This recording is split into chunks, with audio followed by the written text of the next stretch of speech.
Hello, and welcome back to another episode of What Would Helen Say, where therapy time is anytime. In this week's episode, Feeling Good, my client is back from her bachelorette party and she is feeling freer than ever. While on this trip, she noticed various different dynamics in which she's no longer comfortable with.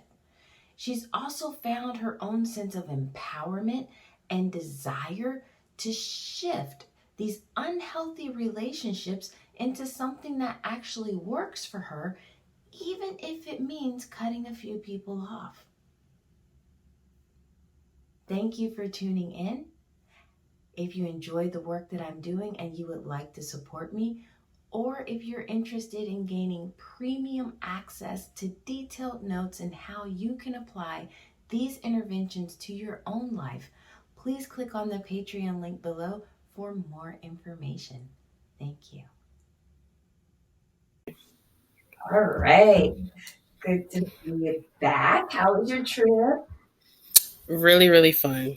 Yay! We had a blast. We did. We had a blast. Awesome. Okay. Any good takeaways from the trip? Well, I told you there was like a few of my mom friends who came, and we all just literally said like it felt like us again.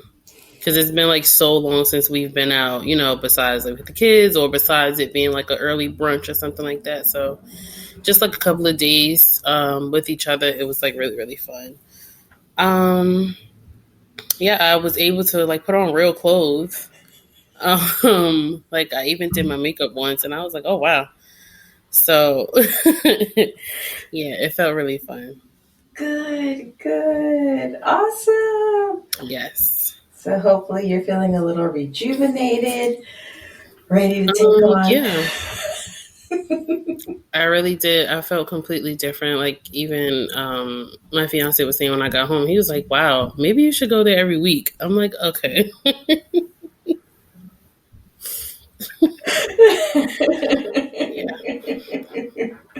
I mean, definitely necessary to do it regularly. I don't think every week, but No.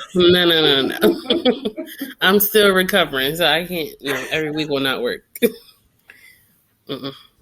I'll pass. All right. Okay. So are you still on the high from the trip, or has the reality of life already slapped you in the face? I would say like half and half. I'm still kind of on the high from the trip, but then it's like with the kids, sometimes it's like they'll like snap me right back into reality. I'm like, oh, okay, yeah. So now I gotta feed you, and I should probably change your diaper now. But yeah, I don't feel like stressed or overwhelmed when doing it. Good. Yeah. So that's the part I really want to highlight, because when you're taking care of yourself regularly, that's how you feel when you have to take care of the responsibilities. You're like, okay, I can do it, but I don't feel like I want to pull my hair out. Right. Yeah. Even when I walked into the house, because my fiance, he kept the kids plus his younger cousin who's also 3. So when I walked in, I'm like, this is not how I left my house, but okay. I'm figuring it out. Not tonight. I'm still trying to work through it, but okay. Y'all did a number. It's okay. I couldn't even focus on that. I was like, you know what? Nope. Not today. Good. I'm glad, you let that high ride out a little bit longer and not immediately snapping yourself back into, I got to do this. Yep. Trying to take it slow. It feels good. Like I didn't even think that I can like think that way, kind of. Like it shocked me. I was just like, girl, you really gonna let that sit right there? And I'm like, yeah. Like I'm just sitting over here having conversations with myself. I'm like, oh well. The power of letting things go. Right. Like it's not gonna kill me. It's fine. Right. I mean, you're mentioning that, and then my head is kind of going into being able to keep that as you move further into parenting, Mm-hmm. because everything's not worth a fight. Nope. Not at all. I'm learning that. I feel like my 3-year-old is teaching me a lot. A lot. It's like the way that I thought that things would go or how I planned things to go. And then some days she's just like, no. I'm like, okay. If I make her something and she's like, no, I don't want it. I'm okay. Like, I'll make a whole meal and she'll be like, no, I'll eat strawberries. I'm like, oh, okay. Like, I could have saved myself time doing this. Yeah, even with that, I'm just like, you know what? I had to think about it. Like, as an adult, when I don't want something to eat, I just don't eat it. Or if my mind is telling me like, okay, make mac and cheese today, but I really want like French fries, I'm gonna obviously go with the French fries. So it's just like, as long as it's something sustainable, something that is healthy enough for her and it'll make her full, I'm just like, okay, go for it. Like, I'm not even, you just don't want it, and that's fine. Yeah, you choose the battles. Yes, I am learning because I'm like, otherwise we'll go at it all day. And it's just you're not worth exhausted. it. She's exhausted. You're both miserable. Like, yep. It's pointless. So I'm like, yeah, so if strawberries will help her out for lunch once a week, then go ahead. Just go ahead. It's fine.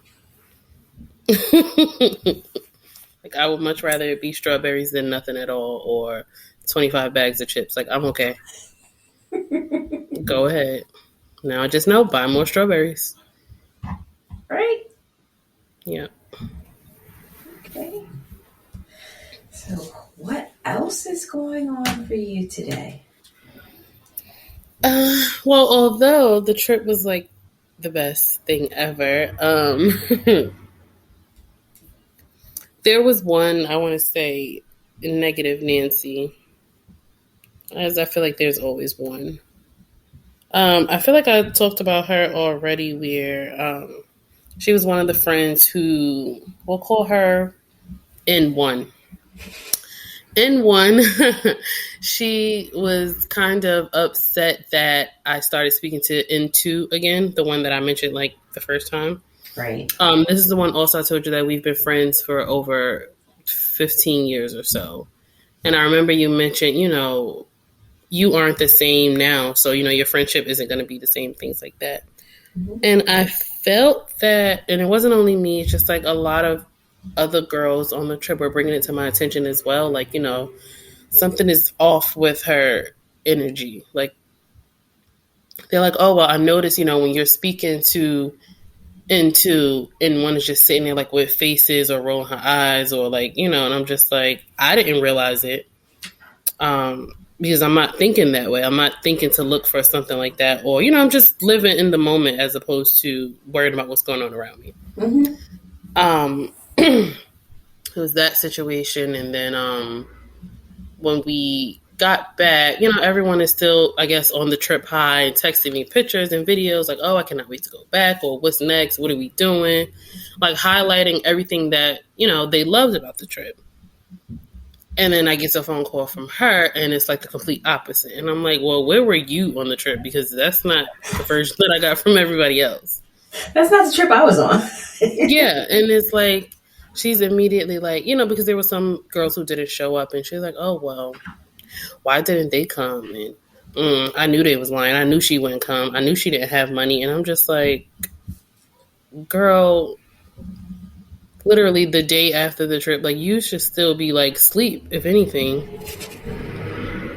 because we did everything but sleep. So why are you not sleep or tired or anything like that? You don't have kids. You didn't have work. You can sleep.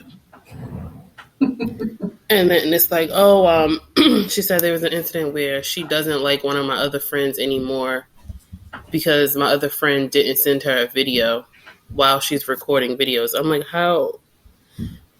I don't know how she was going to send you anything while she's recording it, for one. And two, why is that something that's so major to you? Like, why does that matter? Right. And then she was like, oh, well, when we were at one of the pool parties, um, N2 told a guy that was, basically saying, hi to her.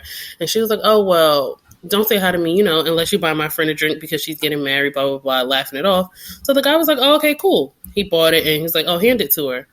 And one was like, oh, well, B is over there having fun. She won't realize. She won't know if I take it. And they're like, no, I'm not giving it to you. It's not for you. It's for her. Like, why would you even think that way? Right. And she's also telling me this, like, on the phone, like, yeah, well, you was over there not paying attention, so I'm sure you wouldn't have minded. I'm like, why wouldn't I? It doesn't matter if I realized it, like, an hour later. It doesn't matter. So I'm like, that comment alone and that thought process is making me want to, like, fall back completely. Okay. And as, like, for her, I feel like she's going to look at it as, like, this is something so simple, but it's simple, but it's like added on to what you've been doing that I've been letting you get away with, kind of thing. Right. And she has a habit of comparing a lot, so it's going to be on some like, oh, well, how can you, basically take back, into and then just be like, oh, okay, just push me to the side. But it's like, it's not that. I feel that she has another group of friends where their mentality is all the same, and it has nothing to do with how I think and how I operate. Where I'm the type of person where I like to, if I'm feeling sad or depressed or anything like that, I stick to myself. I don't put that onto other people. I don't start to, like, I don't feed the misery by looking into drama-filled things or things like that. I don't think that way. Like, I just sit to myself. Whereas they're all in the house. One friend that she has is in a different country. Another one is in a different state. And they can literally tell you everything negative that happens in the city that we're from. They can tell you everything from top to bottom. Oh, wow. Where I'm literally 45 minutes away from our hometown and I barely know anything. If 10 things happen today, I can probably know 2 or 3.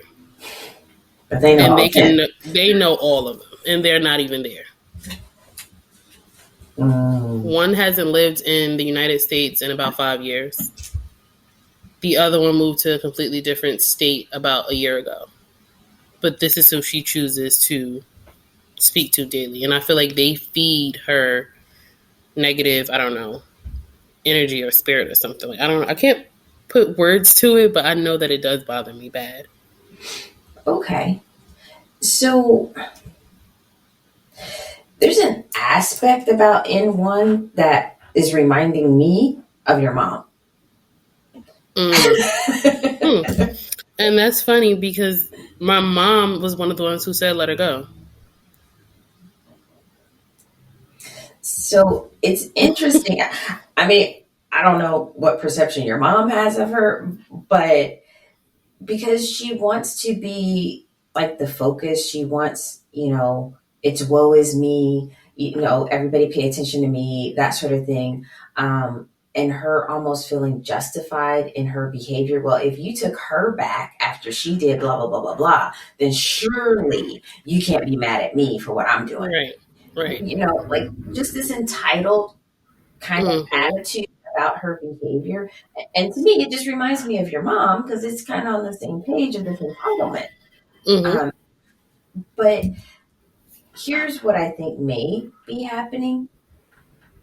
Because you said you guys have been friends for a really long time, right? Yeah. Okay. We're always attracted to what's familiar. Even if it's bad for us, we're still attracted to what's familiar because familiar is comfortable. And what's unfamiliar is uncomfortable, and we feel kind of icky about it. And so when new people come into our lives and they're different, even though they may be good for us, sometimes we can kind of pull away from them because we're like, "Ooh, you're different." It's not necessarily bad; it's just unfamiliar. So I think this friend got in when all the stuff with your mom was very familiar. So her attitude, her vibe, it felt familiar. And you're like, oh, okay, yeah, let's be friends. Yeah. There's a level of comfort. But now that you've been growing and you've been changing and you've been doing your own pulling away from your mom and that dynamic, it doesn't work for you anymore. Right. And it's no longer a sense of comfort because it's familiar. It's uncomfortable because you've been recognizing it in your mom and pushing that away. Mm-hmm. I never thought about it like that type of comparison. I like, now that you mention it, I do know, like, I kind of get the same feeling of, like, when I was younger, like, it was like, I can be outside all day or having fun, whatever I'm doing. It's like, as soon as I would get to my mother's door to put my key in the door, it's like I instantly felt like a cloud. So it's like, now when she texts or calls me, it's kind of like a cloud. Like, it's like a mental cloud. I'm just like, oh boy, like, I'm dreading the conversation. Mm-hmm.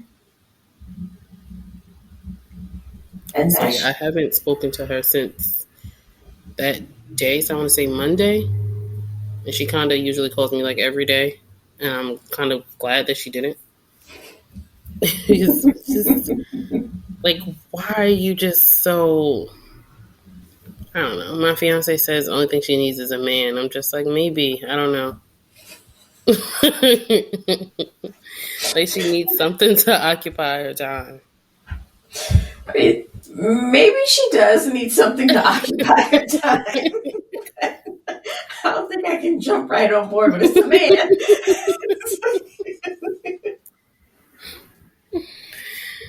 It's just crazy. I thought that by her, because she didn't have a job, I'm like, maybe that played into it. But then she started working and it's been consistent. I'm like, okay, well, maybe, things are looking good. But no.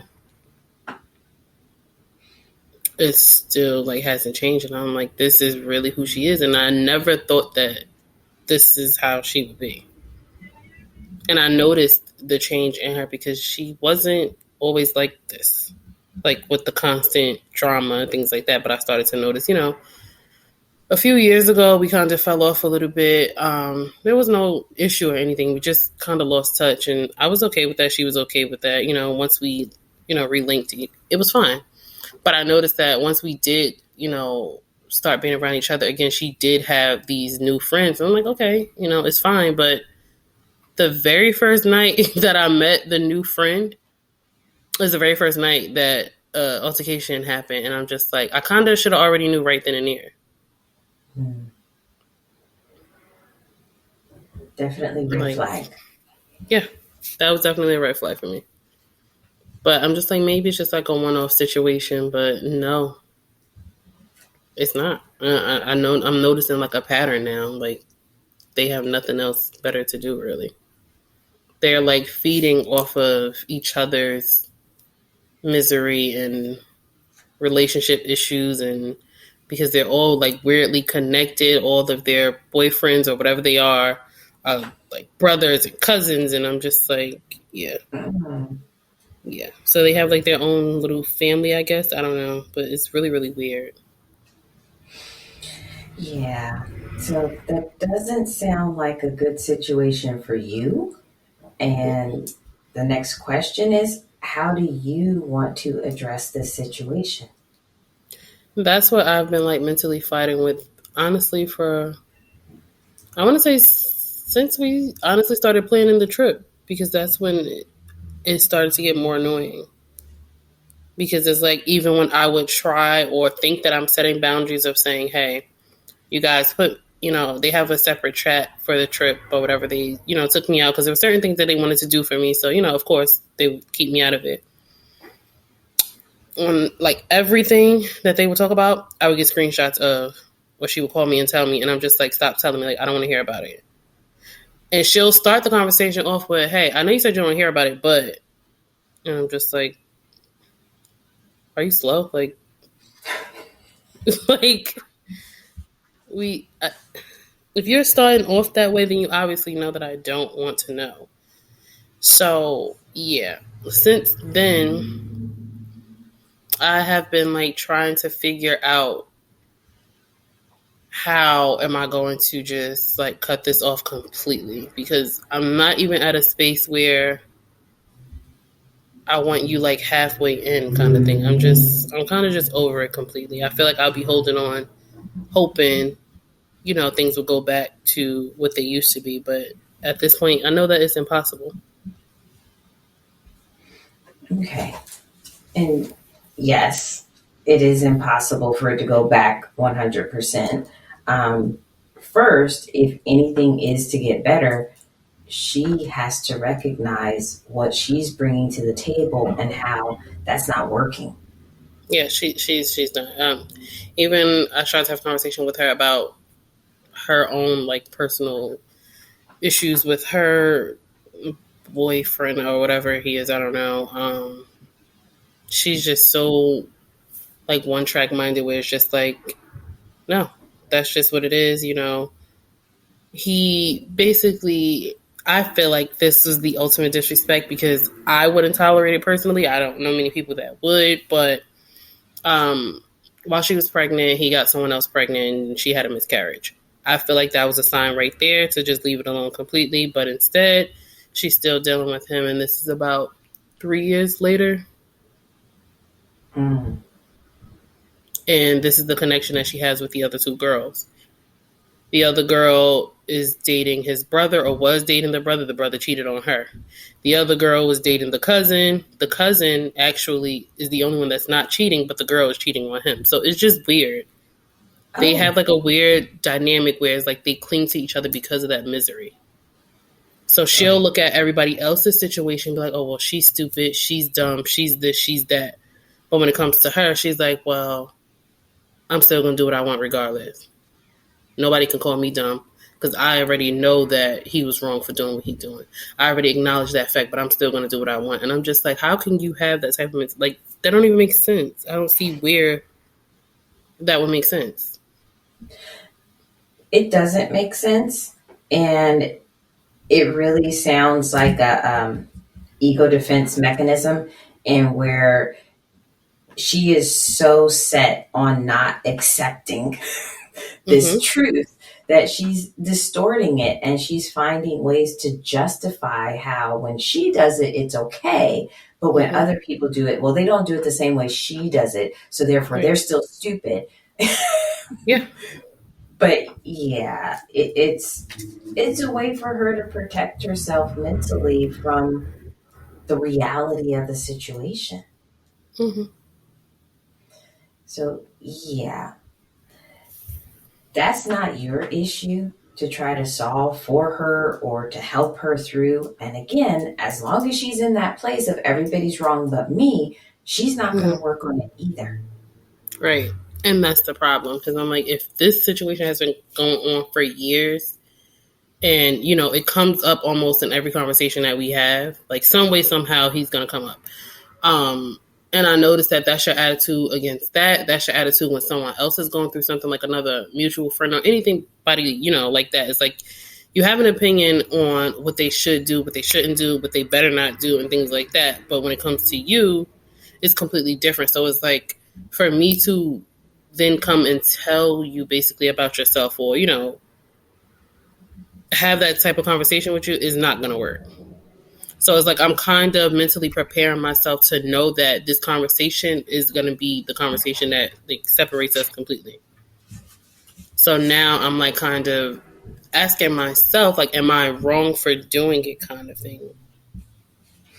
No, I Okay. do not believe that you're wrong at all for acknowledging the situation exists, confronting the situation, and saying, okay, I'm not going to slowly back out and have her question what's happening and have to have all these Right. multiple conversations each time you're pulling away. But I'm going to address it head on and say, all right, this is what it is.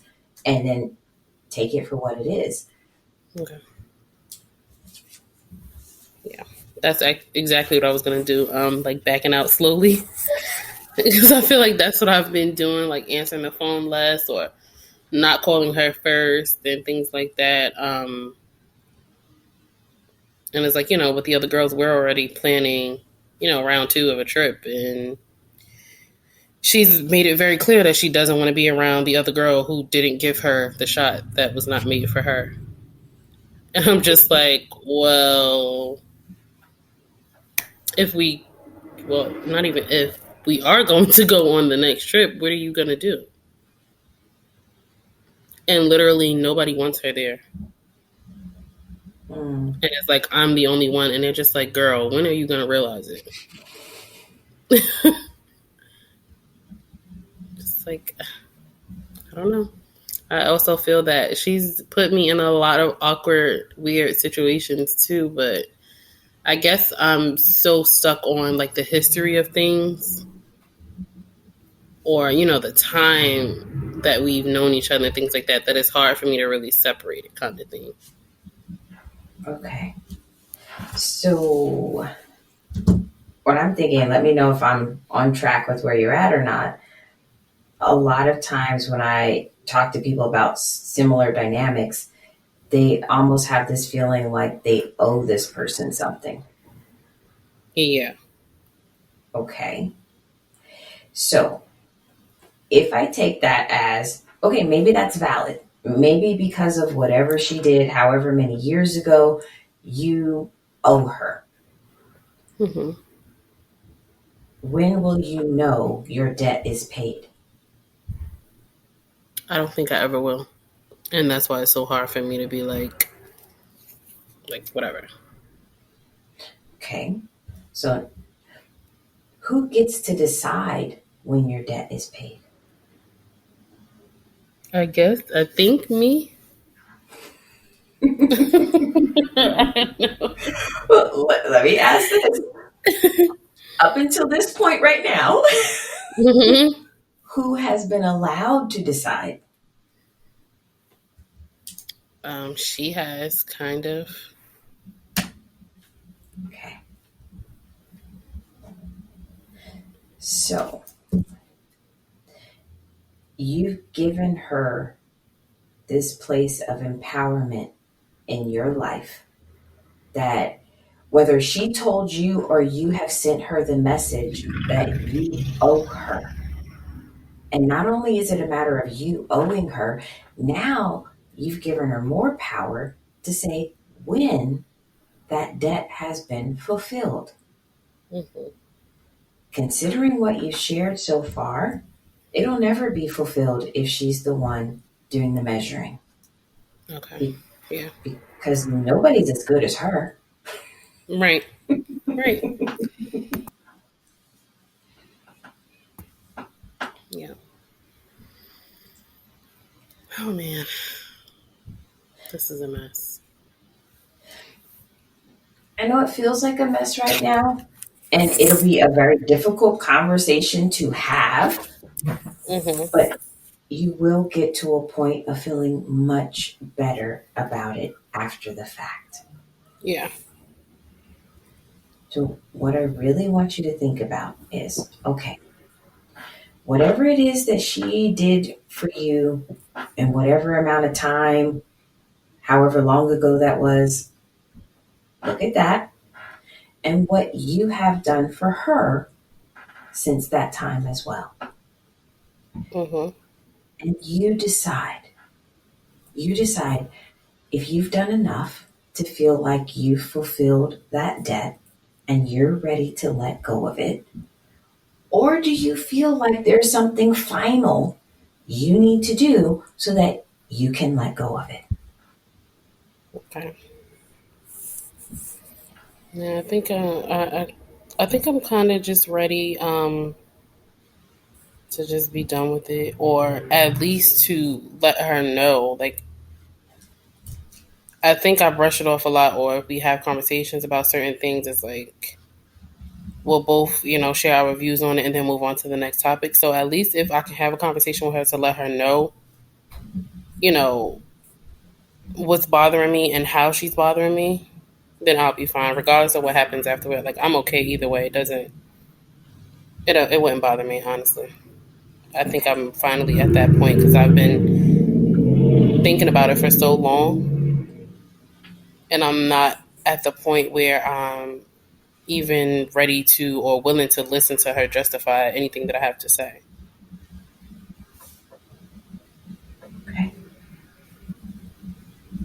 ready to just get it over with, kind of. So I think, yeah, she's probably going to get added onto my list of just difficult conversations. There's a list.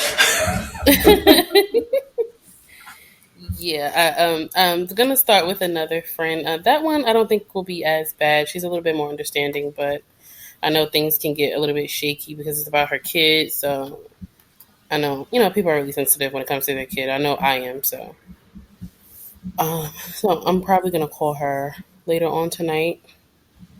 Um, I don't know. Maybe you can help. So our children are the same age, um, about 2 months apart. Her son being 2 months younger. And I noticed that there is a difference in the children, like developmentally different. And I feel that she noticed it a little bit, but his dad is just like, oh no, he'll be fine. Like he'll grow out of it. But at this point, I don't think he's going to grow out of it. Now, like I said, I can be wrong. But, I did tell you, like, I went to school for this and I worked with kids on the spectrum as a teacher. And I do believe that he's on the spectrum. But I don't know how to really have that conversation. How like we went into it a little bit earlier. She sent me a text. She's she said that her son has separation anxiety from when she was on the trip, and now he's super attached and cries every time that she goes to do something. And I'm like, well, that can be true because it's just them two and things like that. But it's been a few days now. And I noticed that before we went on the trip, he came over with her, and he was like, my daughter's very friendly. She likes to play. When she sees other kids, she's excited. And he couldn't communicate with her. He just was like clinging onto his mom, like running away from my daughter, like would not touch her, wouldn't speak to her. And, I had to explain to her, like, I said, he's not feeling well. Oh, he's tired because he came over 2 days in a row. And he still didn't, like, warm up as, he should have, I guess. So that was kind of like, a red flag to me. Also, with his speech, he doesn't speak like, other kids his age. Whether it's my kid or, we have another friend who also has a 3-year-old son. She even told my friend at one point, like, you guys can come over to my house anytime, because they're boys, let the boys play around and things like that. She's never brought them over, but, the door is still open for that. It's just that I just noticed that, he's not developing as he should be.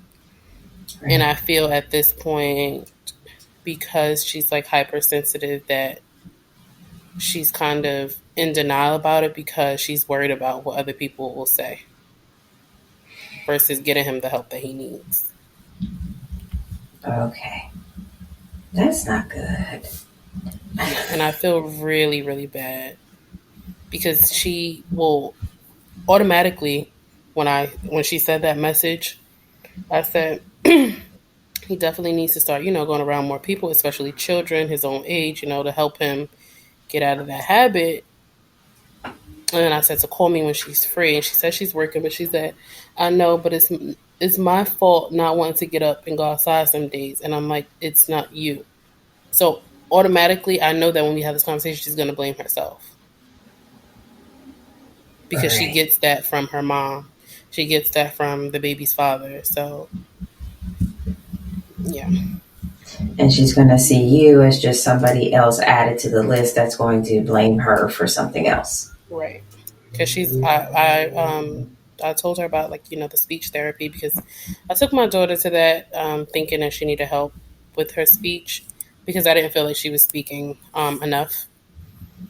So we did the referral and everything like that. They did the observation. There wasn't much that they found wrong or, that she needed a lot of help with, but I'm like, insurance pays for it, so why not, kind of thing. So we just went to the sessions, and I don't know, that alone, like, it helped her, I guess, open up a little bit more because she just didn't want to talk. And yeah, I told her about that. She contacted his doctor. The doctor actually recommended it. And when she brought it to the dad is like, no. Yeah. Mm. And she's like, oh, well, with his culture, they don't believe in things like that. And I'm like, well, what about you and what you believe? It's not a cultural thing. This is her child, and she can either be proactive and get him involved with like early intervention and potentially have the best, possible prognosis for him, or she can wait until he's school age. Not to say it's too late, but early intervention is there for a reason. Exactly. And that's what, I've been trying to say. I've also contacted another friend. She's a teacher and she works with children that age. So I'm like, I know that this is something that probably comes up for you. So, how do you have these type of conversations kind of thing? And she's like, well, she hasn't been around us in a while, but she's like, based on what you're saying and his age and everything like that, I do think that there's like, early intervention needs to happen. Right. Okay. So these situations definitely are very delicate. And Yes. when I have to deal with them professionally, I try to focus on asking people questions so that they're the ones to come to the answers instead of it being me tell them. Okay. So you may want to start off with like, you know, I've witnessed some things, but I just kind of want to, get an idea from you. Like, have you ever seen him do things that you thought were odd or, is not like other kids or things of that nature? And see if she'll talk about that. It's like, Mm-hmm. oh, okay. Yeah, I noticed that too. Yeah, I understand. Okay. Well, something else to think about. Has this been a problem? Like, have you ever noticed this? Like, getting her to be the one to acknowledge that certain behaviors exist. You're not labeling them as good or bad. You're just getting her to acknowledge the behaviors exist. She's witnessed them, they're present. That's an undeniable at this point in time. Okay. Yeah. And then being able to move into, so do you think this is like normal kid behavior? Like, what do you think is happening here? Mm-hmm. And if she says, well, no, it's normal, or maybe he's a little bit behind, maybe he's a little bit immature, those types of things. Okay, so how do you know when it's more than that? Like, Right. what has to happen before you know it's something bigger and something, Mm-hmm. more concerning? And if you can keep up that line of just questions, you're not telling her, this is what's wrong with your kid. You need to do this. You need to do that. Right. Any approach like that is going in one ear and out the other, and then they're out the door. Right. Okay. Yeah. So it's just focusing on ask questions so she's the one bringing it into her awareness. If she catches on and she stops, Right. engaging and things of that nature. Now it's like she's backing out of the conversation. That's when you can approach with, look, these are our first kids. None of us know exactly what we're doing. Mm-hmm. And I just want to make sure both of you get as much support and help that you need, and I hope Yeah. if you ever witness something about my kids that you thought was concerning, you would care enough to bring it to me as well. Right. Okay. Yeah. I'm definitely gonna have a conversation with her tonight because I do feel bad. And I noticed that when he does have his moments, it stresses her out a lot, and she really does majority, of parenting by herself. And I know that, even she cried on the trip a little bit because she's like, I never thought that I would get this feeling again of feeling like me. I never thought that I would do this. And I Wow. felt so bad. And it's just like, I know that parenting is hard enough alone. But when you're dealing with that on top of it, and then on top of people are telling you like, oh, nothing's wrong, he's fine, or anything that goes wrong with him is kind of your fault kind of thing. I know that it's a lot on her mentally. So I want this conversation to be more of a relief for her to know that, you can come to me and tell me, if you're noticing anything, or ask me, if anything is wrong with this, or, how does this go, or anything like that. But to also let her know that it's okay for both of them to get, the help that they need. Absolutely. And if you can stress to her, like autism, Asperger's, wherever you're falling, they're called spectrum disorders, partly because nobody can figure out exactly why they happen. Right. Right. You That's what know, I want to explain that to her. It's just, it's things that I've noticed for a while, and part of me feels kind of bad that I didn't speak on it sooner because I've mm-mm. noticed it for a long time. But I'm just like, now it's kind of the time.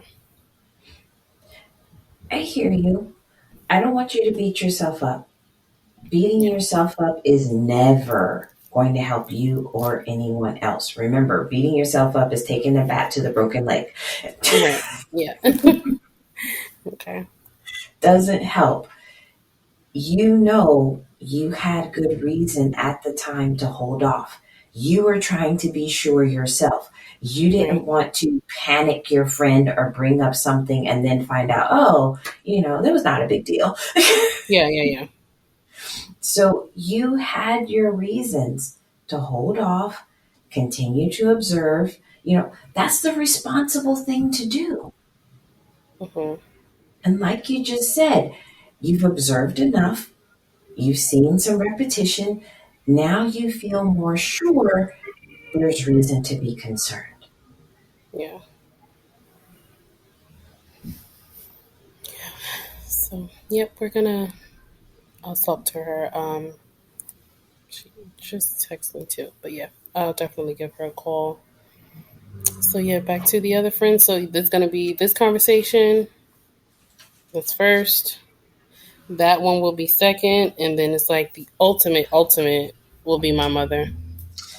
Oh, Yeah, I'm kind of at the point. I don't know if it's just the trip, but I'm kind of at like sort of also like a new confidence level as well, like just within myself, where I'm just like, I'm not dealing with it. I'm not taking it. It's not fair. I saw what it's like to have fun, to smile, to be happy, and why do I have to be uncomfortable in my own home just by through the phone of talking to other people? right. So no, I'm just not dealing with it. Well, good for you. I mean, I know we touched on this before because of how your mom interacted with your daughter, and you were like, oh no, we're drawing the Yep. line there. Mm-hmm. So I know you were very much in that space even before the trip, but to hear that coming back from the trip, you got another sense of enlightenment that, oh my gosh, Mm-hmm. this is what it's like to be in a space and to not have that Yeah. feeling. Yep. It felt really good. And then I guess also to be around other girls who we've never taken a trip together before ever. So for all of us to be around each other, to be happy, having fun and, doing things is just like, this is what it should be like all the time. I know that life is not going to always be rainbows and, sprinkles and everything, but mentally, I didn't feel captive. I didn't feel like I owed, to like hold back or just to, I don't know. I didn't feel like a mat, like a stomping mat or something. Like for someone to Right. like constantly like an emotional like punching bag kind of thing. I didn't feel that way because everyone was on the same frequency of we're here to have fun. This has been a minute. Whether some have kids, some don't. We've all been in our own little mental bubbles, and we can finally just kind of like be free. And it's just Right. like I want to be as close to that as possible daily, rather than going to bed. Can you hear me? I don't know what just happened. I have no idea. It was just all of a sudden you were gone. And I I'm was like, like, wait, wait, what wait. is going on? So you ended with feeling free and everybody kind of being in their own space. You weren't a punching bag. You're not a doormat. wanting wanting that in your daily life. Yes. Yes. Yes. Okay. All of that. So, I mean, obviously, it starts with being able to set certain limits with your mom. Um, I guess, do you Mm-hmm. already have an idea of what limits you want to set with her, or is this still like a trial and error kind of thing?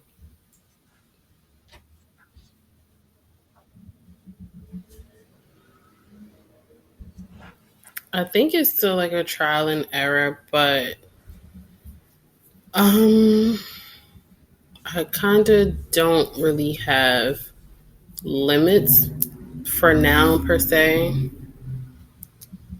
Like I think, well, now she should know by now. Like, don't Okay. say anything out of line about my daughter, but that applies to me as well. So, like making certain comments, it's just unnecessary. Because if I wanted to, I can make those same comments, if not worse, back to you. But I choose Right. not to do that And because it doesn't help. I don't feel like it's necessary to beat people down Right. about their looks Okay. or just anything like that. So Just it's here's pointless. the thing. Yes, you have the conversation and you say the words and you say, hey, I don't want this, whatever it is.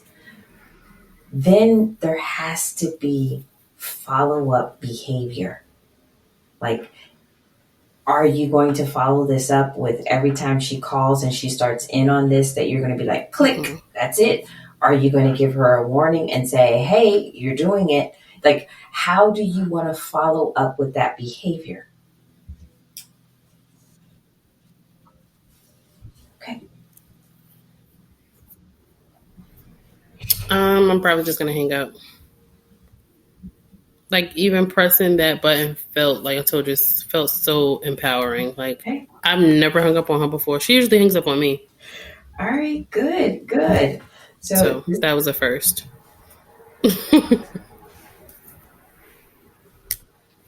But I don't know, like, at what point do I have like the conversation? Like, although I'm working through everything, I still feel that there needs to be some type good. of accountability, or just for her to be aware of how she made me feel. Good. So, Like, I don't even think by I'm what looking I for her shared to. with you I don't need an before, apology. that's the right reason to have the conversation. You want to advocate for yourself. You want to know that you spoke up and you spoke your truth. It's not about getting her to change her behavior. Changing her behavior, that's on her. That's her choice of what person she wants to be. It's not about her. It's about you and you Mm-hmm. being able to walk away knowing you advocated for you and you said no more.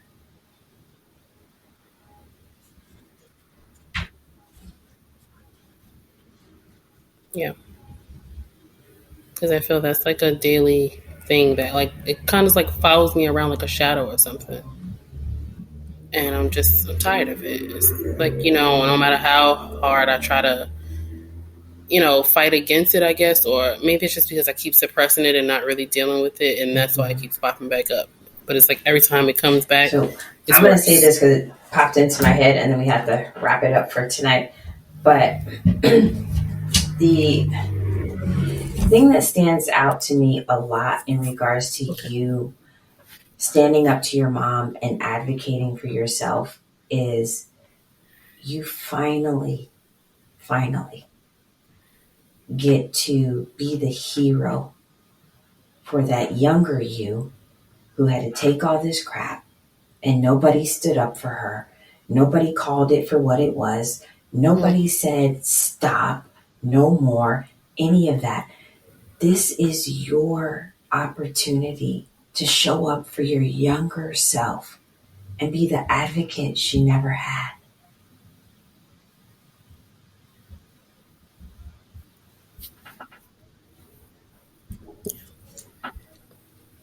Yeah.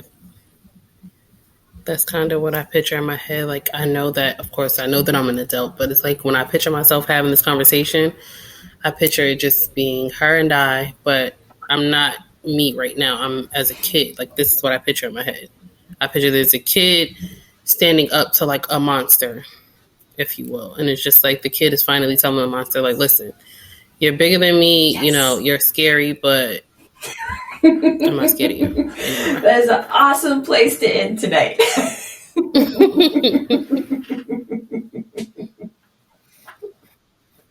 Yes! Yay! Pat yourself on the back. Go, girl. I'm so proud of me. Look at me. Alrighty. Well, then, good luck with the conversations that you have over the next week. And I will talk to you then. All right. Thank you. You're welcome. Take care. Bye-bye. Thanks for having tuned in to another episode of What Would Helen Say, where therapy time is anytime. Please come back next week as we continue to explore which of these 3 possible conversations my client had and what limits did she set with these relationships. If you like what I'm doing and you would like to support me, or if you're interested in gaining premium access to upcoming episodes and detailed notes of how you can apply these interventions to your own life, please click on the Patreon link below for more information. Thank you.